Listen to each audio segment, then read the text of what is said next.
یہ اب جو پختونخوا میں حکومت کے حوالے سے ایک ایکٹیویزم ہو رہا ہے کہ کنڈی صاحب کی ملاقات ہوتی ہے امیر مقام صاحب سے اور پرویز خٹک صاحب سے، وہ کہتے ہیں کہ مولانا فضل الرحمان صاحب سے بھی ہم نے مشاورت کی ہے، تو یہ جو پی ٹی آئی آپ پہ الزام لگا رہی ہے کہ آپ غیر سیاسی قوتوں کے ایما پہ یہ سب کچھ کر رہے ہیں، اس کا بھی تو کوئی جواب دینا ہے نا کہ ہمیں پختونخوا کے اندر سے ہمیں جو ہے وہ ہارس ٹریڈنگ نہیں کروانی، اراکین نہیں خریدنے، لیکن شبہ تو موجود ہے کہ اگر ہاؤس کے اندر سے ایسی تبدیلی آتی ہے تو وہ آرگینک تو نہیں ہوگی، آپ لوگوں کو کچھ نہ کچھ کرنا پڑے گا اس کے لیے۔ دیکھیں، مولانا صاحب نے سب سے پہلے کہا کہ اگر تبدیلی آتی ہے تو پی ٹی آئی کے اندر سے آئے، اور ہم اس کے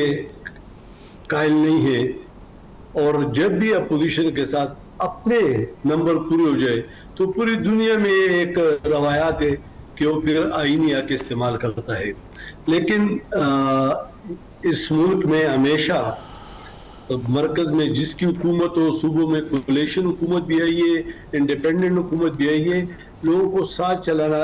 اگر گنڈاپور صاحب کا اس طرح طرز عمل ہوگا جو کہ گالیوں پہ اترے گا اور ملک کے اس قداور شخصیت کے خلاف بات کرے گا،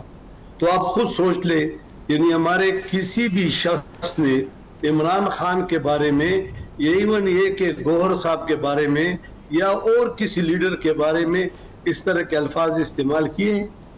نہ ہم پہلے کرتے ہیں، نہ اب کریں گے، نہ آئندہ کریں گے۔ ہم ہمیشہ یہ کوشش ہوتی ہے کہ اسمبلی جو ہے وہ تمام عوام کی مشترکہ جگہ ہوتی ہے، اور اس میں لیڈر آف دی ہاؤس کو اس طرح الفاظ نہیں کہنے چاہیے۔ لیکن میں بڑے معذرت سے جدہ صاحب سے کہ جب ان کی حکومت تھی تو یہ چیزیں ان کی ایجادات ہے، یعنی ان کی حکومت تھی اور اپوزیشن میں بھی یہ تھے، جب اسمبلی کا اجلاس ہوتا تھا تو یہ اس طرح باتیں کرتے تھے کہ اسمبلی کا اجلاس پوسٹپون ہوتا تھا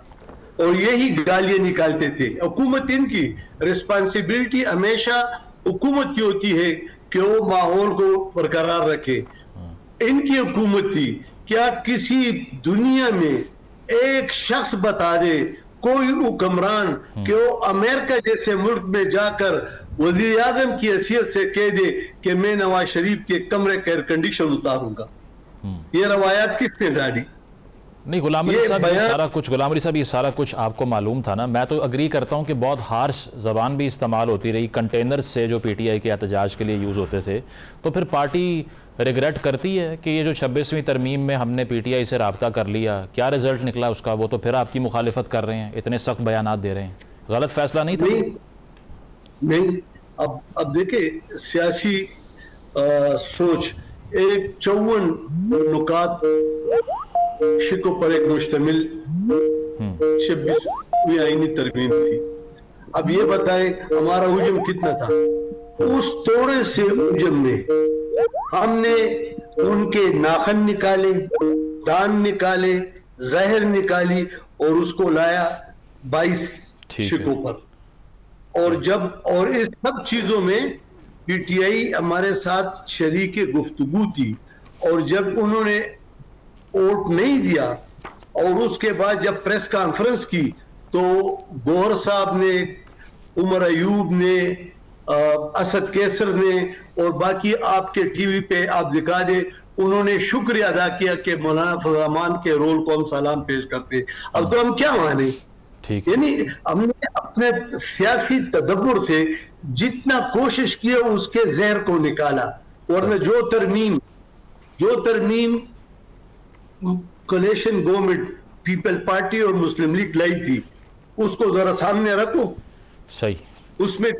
کیا ہوتا؟ تو ہم نے یہ رول ادا کرنا تھا۔ اتنے معمولی سے حجم میں ہمارا سیاسی قد کاٹ، چونکہ لیڈر ہمارا ملک کا سب سے ایک باوقار اور ایک مدبر سیاستدان ہے، اس نے سیاسی بصیرت سے اس کو اس طرح کر دیا، اور اس کے بعد پھر حکومت نے کیا کیا کہ آئینی ترمیم کر کے بھی بعد میں قانون سازی اسمبلی سے کرائی۔ تو ہم کیا کر سکتے ہیں؟ لیکن ہم تو یہ نہیں کر سکتے کہ ہم آ کے ریاست کے خلاف لوگوں کو اکسائے، ریاستی اداروں کے خلاف